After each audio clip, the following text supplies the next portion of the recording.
সাংবাদিকদের পেশাগত নিরাপত্তা অবশ্যই প্রয়োজন এবং দীর্ঘ 17 বছরের বেশি সময় আমরা দেখেছি সাংবাদিকতা করা খুব ডিফিকাল্ট ছিল।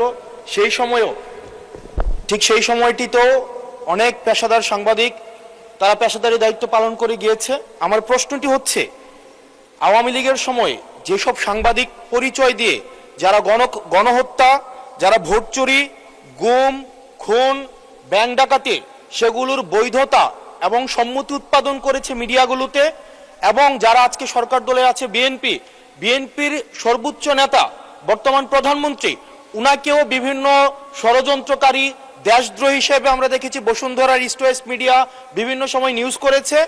এবং আজকে যারা বিএনপি এবং জামাত আছে আমাদের এই সংসদে, তাদেরকেও বিভিন্ন সময় তাদেরকে হত্যা করার সম্মতি উৎপাদন করেছে কিছু মিডিয়া এবং কিছু নামদারি সাংবাদিক।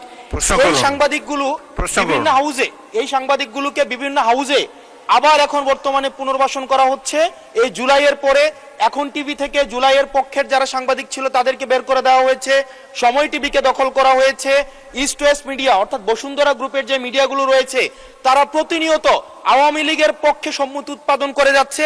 গতকাল মাইকে ঘোষণা দিয়ে ছাত্রলীগ ছাত্রদলকে নোয়াখালীতে মাইকে ঘোষণা দিয়ে পিটিয়েছে, সেটাকে উদযাপন করতে দেখা গিয়েছে বসুন্ধরা ইস্ট ওয়েস্ট মিডিয়াকে এবং কিছু টকশোজীবীদেরকে।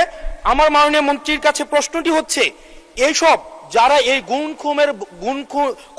খুনের বৈধতা উৎপাদন করেছে, ভোট চুরির বৈধতা উৎপাদন করেছে, গণতন্ত্রের পক্ষে যারা ছিল তাদেরকে হত্যাযোগ্য করে তোলা হয়েছে, এইসব সাংবাদিক, নামধারী সাংবাদিক এবং এই মিডিয়াদের বিপক্ষে বা কি ধরনের আইনি ব্যবস্থা নেওয়া হবে, আইনি ব্যবস্থা আদৌ নেওয়া হয়েছে কিনা, কেন তাদেরকে আবার পুনর্বাসন করা হচ্ছে, সেটির আইনগত কি ব্যাখ্যাটি কি, সেটি এই সংসদের সামনে উপস্থাপন করার জন্য অনুরোধ জানাচ্ছি।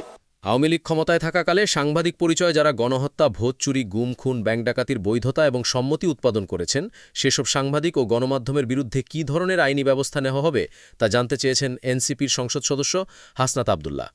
আজ রোববার জাতীয় সংসদে এক সম্পূরক প্রশ্নে তিনি এ বিষয়ে জানতে চান। জবাবে তথ্য সম্প্রচার প্রতিমন্ত্রী ইয়াসির খান চৌধুরী বলেছেন, সাংবাদিক, রাজনীতিবিদ, ব্যবসায়ী, চাকরিজীবী কেউই আইনের ঊর্ধ্বে নন। কেউ আইনের বিপক্ষে কাজ করলে তার বিরুদ্ধে প্রচলিত আইনে ব্যবস্থা নেওয়া হবে। সম্পূরক প্রশ্ন করতে গিয়ে হাসনাত আবদুল্লাহ বলেন, সাংবাদিকদের পেশাগত নিরাপত্তা অবশ্যই প্রয়োজন। দীর্ঘ 17 বছরের বেশি সময় সাংবাদিকতা করা খুবই কঠিন ছিল। সেই সময়েও অনেক পেশাদার সাংবাদিক পেশাদারি দায়িত্ব পালন করে গেছেন। হাসনাত আবদুল্লাহ বলেন, আওয়ামী লীগের সময় সাংবাদিক পরিচয় দিয়ে যারা গণহত্যা, যারা ভোট চুরি, গুম খুন, ব্যাংক ডাকাতি সেগুলোর বৈধতা এবং সম্মতি উৎপাদন করেছে মিডিয়াগুলোতে, এবং যারা আজকে সরকার দলে আছে বিএনপির সর্বোচ্চ নেতা বর্তমান প্রধানমন্ত্রী, উনাকেও বিভিন্ন ষড়যন্ত্রকারী, দেশদ্রোহী হিসেবে আমরা দেখেছি বসুন্ধরার ইস্ট ওয়েস্ট মিডিয়া বিভিন্ন সময় নিউজ করেছে। এবং আজকে যারা বিএনপি এবং জামাত আছে আমাদের এই সংসদে, তাদেরকেও বিভিন্ন সময় হত্যা করার সম্মতি উৎপাদন করেছে কিছু মিডিয়া এবং কিছু নামধারী সাংবাদিক। এই সাংবাদিকদের এখন আবার বিভিন্ন গণমাধ্যমে পুনর্বাসন করা হচ্ছে বলে অভিযোগ করেন হাসনাত আবদুল্লাহ। তিনি অভিযোগ করে বলেন, এখন টিভি থেকে জুলাইয়ের পক্ষে যারা সাংবাদিক ছিলেন তাদের বের করে দেওয়া হয়েছে, সময় টিভিকে দখল করা হয়েছে। ইস্ট ওয়েস্ট মিডিয়া অর্থাৎ বসুন্ধরা গ্রুপের যে মিডিয়াগুলো রয়েছে তারা প্রতিনিয়ত আওয়ামী লীগের পক্ষে সম্মতি উৎপাদন করে যাচ্ছে।